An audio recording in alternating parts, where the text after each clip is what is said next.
자, 주요 시중은행들이 줄줄이 신용대출을 꽉 조이고 있습니다. 인터넷 전문은행 카카오뱅크도 연말까지 마이너스 통장 신용대출을 한시적으로 중단하겠다고 밝혔습니다.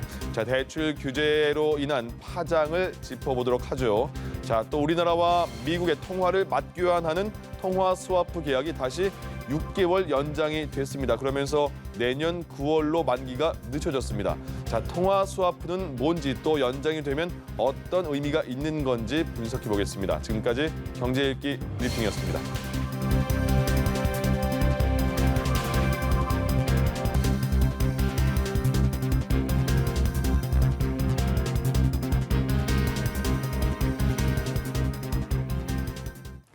네, 좀 더 자세한 내용을 김대우의 경제일기에서 살펴보겠습니다. 오늘도 김대우 박사 나오셨습니다. 어서 오십시오. 네, 안녕하십니까? 반갑습니다. 네, 박사님, 시중은행이 대출 조이기에 나섰다라는 소식을 얼마 전에 들었는데 오늘은 또 인터넷 전문은행인 카카오뱅크에서 연말까지 한시적으로 마이너스 통장 신규 개설을 중단한다라는 소식이 전해졌습니다.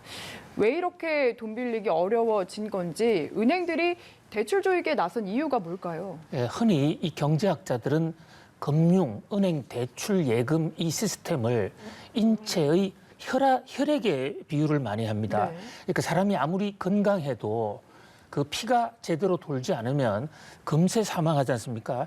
그래서 적절한 양을 적절한 타이밍에 이 혈액을 공급해 주듯이 그 남는 돈을 모자라는 또 필요로 하는 곳에 적절히 배분하는 이 금융 행위가 굉장히 중요한 경제의 승패를 좌우하는 부분인데요. 최근에 지금 이 인체의 혈액 공급, 혈액 순환이 막힌 것이 아닌가라는 얘기가 나올 정도로 은행들이 지금 대출을 꽉 막고 있습니다. 그런데 중요한 것은 은행에 그렇다면 돈이 없느냐? 없어서 막는다면 정부가 통화량을 늘리면 됩니다. 네. 그런데 지금 은행에는 돈이 넘쳐나거든요. 예. 통화 공급의 확대로 해서. 그런데도 불구하고 돈을 대출해 주지 않는다. 이에 대해서 은행들은 한마디로 정부가 대출을 해주지 못하라고 한다. 이제 이런 얘기를 하고 있는데요. 정부 관계 당국에서는 그런 적이 없다. 총량 관리를 잘 하라고 했을 뿐이다. 이런데 지난달 11월 28일부터인가 마이너스 통장이라는 신용대출을 규제하겠다고 정부가 발표한 적이 있지 않습니까? 예. 그래서 그 전에 이른바 막차를 타는 세력들이 많았습니다. 정부 규제, 은행 규제가 나오기 전에 마이너스 통장 한도도 늘리고 신용대출을 좀 더 얻어보자. 그러다 보니까 이 11월 달에 신용대출의 합계액이 기업 대출의 합계액보다 훨씬 더 많아지는 아주 건국 이후에 처음 있는 이상한 현상이 생겼습니다. 그러다 보니까 각 은행들로서는 11월 달에 신용대출이 너무 많이 늘어나다 보니까 12월 달에 총량 관리를 하다 보니까 줄일 수밖에 없었고 그 이러한 이 은행들의 돈을 풀 때는 너무 많이 퍼서 시중에 인플레 부담이라든지 부동산 가격을 끌어올리는데 일조를 하는가 하면 또 이렇게 부족할 때는 연말에 코로나 때문에 가뜩이나 어려운 상황에서 돈줄을 막아서 기업이나 가게에 부담을 주는 것이 아닌가. 그래서 금융기관을 향한 지금 아우성, 볼멘 소리가 적지가 않은 그런 상황입니다. 이제 그렇게 은행에서 돈을 빌리고 싶은데 안 빌려주면 정말 돈이 갑자기 필요한 사람들이 서민들이나 자영업자에 있을 텐데 그분들이 제2금융권으로 몰릴 수밖에 없지 않을까. 그러면 더 문제가 아닌가 이런 소리도 있던데요. 그렇습니다. 굉장히 좋은 지적이신데요. 여기서도 우리가 부동산에서 얘기했던 풍선 효과, 또 하나의 금융 풍선 효과가 나올 수가 있어요. 예. 지금 정부가 코로나 타개책으로 또 금융 당국이 돈을 풀다 보니까 전체 총 통화량은 전년 동기 대비 300조 이상 늘어나서 지금 특히 M1 같은 경우는 30%에 증가한 상태거든요. 그 돈이 은행에 있는데 은행 입장에서는 대출을 못 해주면 대출 이자를 못 받기 때문에 은행이 도산합니다. 그러면 결국 제2금융권이나 다른 곳에 증권사 이런 데 회사채라든지 다른 증권 상품을 통해서 돈을 퍼낼 수밖에 없고 그 돈은 일반 가게가 또는 신용대출을 통해서 일반 국민이 받을 때는 1금융권보다 2금융권, 3금융권 쪽이 훨씬 더 이자가 높거든요. 네. 그러니까 부채 관리를 위한 이런 정책이 궁극적으로 국민들의 부채를 더 악화시킬 수 있다. 이런 우려가 나오고 있고요. 그나마도 2금융권이나 3금융권에서 빌릴 수 있다면 다행인데 이게 제도금융권이 아닌 비제도금융권으로 가면 이를테면 간혹 보는 대로 돈을 못 갚으면 간이나 뭐 위를 빼간다는 이런 얘기 있지 않습니까? 물론 현재 우리나라에서 간을 빼가는 이런 행태야 없겠지만은 엄청나게 고리를 받는 이런 부작용도 생길 수 있다. 그런 면에서 이제 급격하게 돈을 늘렸다가 줄이는 최근의 시중은행의 행태는 매우 바람직스럽지 못하다 이렇게 볼 수 있습니다. 예. 아유, 장기 매매 얘기까지 하실 정도로 정말 극단적인 상황까지 걱정을 해야 되는 지금 상황이 아닐까 싶은데 그렇다면은 좀 이런 가계 부실을 막기 위한 보완책들 어떤 게 필요하다고 보십니까? 그러니까 현재 지금 우리가 신용대출이나 가계대출이 많은 것은 사실입니다. 정부 당국, 금융당국의 걱정도 충분히 이해가 돼요. 현재 지금 GDP 대비 우리 가계대출 비중이 110%를 넘었는데요. 전체적으로 레바논 빼고는 우리가 세계에서 1등입니다. 레바논은 최근에 폭발물 사고가 나서 단기적으로 늘어난 게 많거든요. 네. 그걸 뺀다면 우리가 지금 세계 최고인데 가계부채가 이래 늘어나게 되면 궁극적으로 이 금융 안정, 경제 안정에 부담이 될 수 있기 때문에 적절히 조절하는 건 필요합니다만은 이것을 매 월별로 이렇게 차이를 나게 하는 것은 좀 문제가 있다. 예. 그래서 그 총량 관리를 하더라도 매달 며칠 날 맞춰라라는 것이 아니라 좀 1년간 평균치 또는 2년간 평균치를 맞춰라 이렇게 하는 제도가 필요하고요. 특히 지금 카카오뱅크 같은 데는 저기가 소위 매기 효과를 기록해서 규제가 없는 어떤 한계가 없는 은행이거든요. 예. 그 카카오뱅크에서마저도 마통이라는 게 마이너스 통장인데요. 이것을 신용대출을 중단한다 이러면 카카오뱅크를 만든 설립 목적에 지금 어긋나는 그런 행동이 야기가 되고 있는 것이거든요. 예. 그래서 총량 관리에 좀 시간적 텀을 좀 더 크게 할 필요가 있다 이렇게 봅니다. 일단 이들은행은 지금 말하는 게 정부의 규제에 따른다 이렇게 말을 하고 있다는 거죠. 본인들은 그렇게 하는데 예. 금융당국은 그렇게 타이트한 규제를 명령한 적이 없다는 거죠. 예, 알겠습니다. 자, 다음은 한국과 미국이 이제 통화 스와프 계약을 6개월 연기했다 이런 얘기가 있던데 통화 스와프 많이 들었는데 알 듯 말 듯 잘 무슨 뜻인지 일단 모르겠어요. 예, 스와프라는 게 환매 조건부로 쓰는 건데요. 네. 일각에서는 뭐 통화를 맞바꾼다고 그러는데 서로 바꾸는 게 아니고요. 예. 그냥 계약만 체결해 놓고 있다가 내가 급하면 그래서 우리나라 한국은행이 달러가 부족해지면 달러를 통화 스와프 한도만큼 끌어다 쓸 수 있고 예. 기간 내에 갚기만 하면 됩니다. 마이너스 통장하고 좀 비슷하다고 하겠죠. 미국이 또 자기 나라 원화 돈이 우리나라 한국 원화가 필요하다 그러면 일정 기간을 갖다 쓸 수 있는 것인데 예. 이게 외환 위기 당시에 매우 유용한 제도입니다.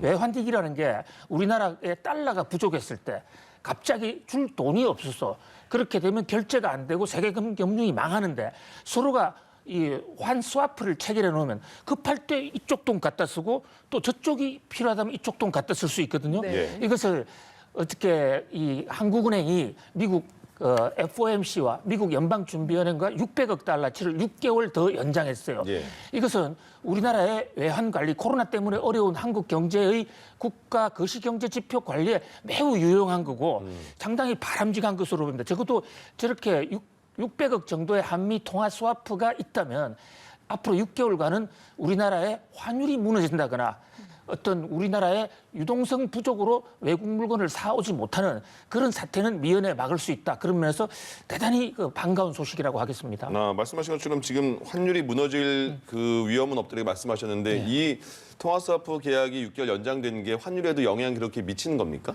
그렇습니다. 우리가 600억 정도를 6개월간 더 갖고 있게 되면 네. 환율이라는 게 결국 수요와 공급에 따라서 가격이 결정되는 것인데 필요하면 달러를 또 살 수도 있고 필요하면 달러를 내놓을 수도 있기 때문에 그만큼 우리가 좀 더 원하는 범위 내에서 환율을 적정선에서 조절해 나갈 수 있다. 그보다 더 큰 것은 우리나라에서 달러가 없었을 때 미국의 통화 스와프를 이용해서 석유도 사올 수 있고 또 급한 식량도 사올 수 있다. 그런 면에서 굉장히 안정적이고 현재 단기적으로 이자도 안 나가는 것이고 서로가 부담도 없는데 저거를 고안해낸 사람이 당시에 연방준비은행 이사회 의장이었던 제닛 옐런, 예. 지금 차기 재무장관 예. 그분이 10년 전에 고안을 해서 우리 10년 전에 글로벌 금융위기 때 저 한미 통합 수합으로 상당한 이득을 보았습니다. 그렇군요. 예. 예. 네, 최근에 좀 이 환율 이야기를 해보자면 최근에 원화가 좀 급격하게 강세를 보였는데 외환당국에서 개입하는 부분을 두고 개입하지도 못하고 이러지도 못하고 그러는 상황이지 않았습니까? 근데 이 이유가 뭔가 하고 좀 이야기를 해봤더니 환율 조작국으로 지정되는 부분에 대한 고민이 있었던 것 같습니다. 근데 미국 재무부에서 12월 환율 보고서를 내놨는데 우리나라와 중국을 환율 관찰 대상국 지위를 유지했다라는 내용이 전해졌더라고요. 이건 좀 최악은 피했고 차악 정도다라고 평가를 해볼 수 있을까요? 그렇습니다. 미국 재무부가 1년에 2번씩 각국의 환율 관리 상태를 점검을 해서요. 환율을 조작하고 있는 나라를 분류를 합니다. 그럼 조작국으로 분류가 되면 그 나라에 대해서는 갖은 공격을 하고 그래도 말을 안 들으면 그 해당 기업들의 입찰을 막아버리고 무역 보복을 하거든요. 일단 우리 어저께 나온 미국 재무부 환율 보고서에서 우리나라는 가장 나쁘다는 수준, 환율 조작국에서는 살짝 빠져 있어요. 예. 그러나 2등급인 환율 관찰 대상국에는 여전히 들어가 있거든요.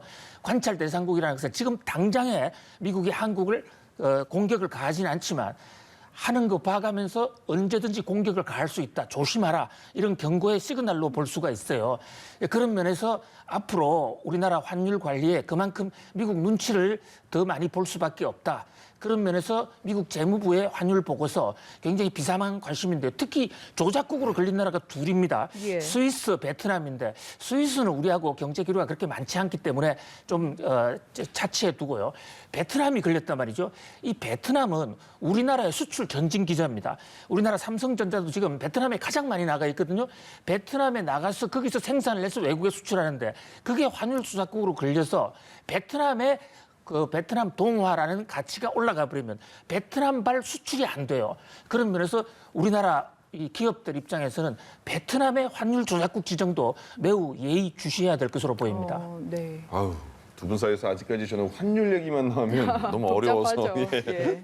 아직 그런 생각이 있습니다. 또 그 중국 같은 경우에요. 그 달러 대비해서 중국 위안화 환율이 상당히 강세다. 그러면 이게 도대체 우리 경제에는 또 어떤 영향이 미치냐 여기에 대한 관심도 많은 것 같아요. 예, 중국 위안화가 강세. 이걸 네. 쉽게 얘기하면 중국 돈 가치가 하늘 높이 솟아오른다는 예. 것이거든요. 그래 됐을 때 적어도 단기적으로는 중국 위안화가 초강세가 되면 우리 경제에 매우 유리합니다. 왜냐하면 우리가 중국에 수출을 해서 받아오는 돈의 가치가 높아지기 때문에 예. 중국 수출이 늘어나게 돼요. 반대로 중국이 한국에 대한 수출은 불리해집니다.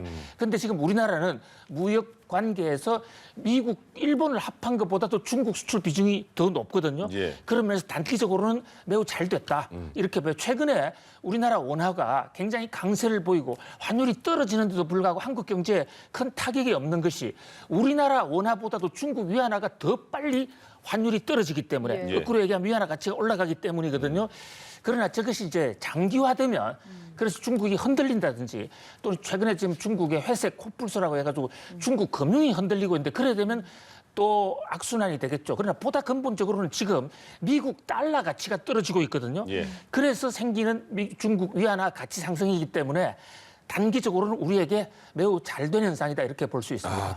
간단하게 위안화가 강세되면 우리 경제에 좋다. 수출이 더 늘어날 수 있다. 그렇게 쉽게 설명해 주시니까 아주 좋습니다. 감사합니다. 예. 쉽게 설명해 주셨는데도 사실 예, 네, 예. 어렵네요.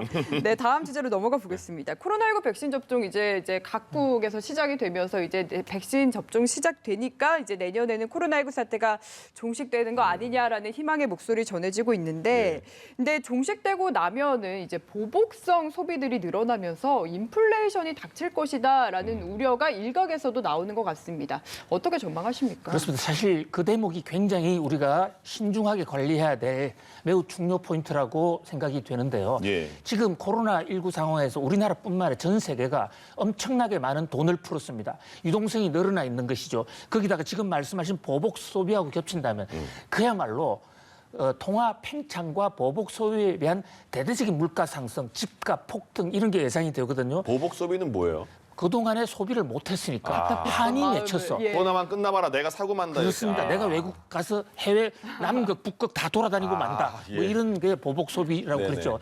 그런 게 늘어난 통화량하고 겹쳤을 경우에 굉장히 우리 경제에 인플레 압력으로 작용할 수가 있거든요.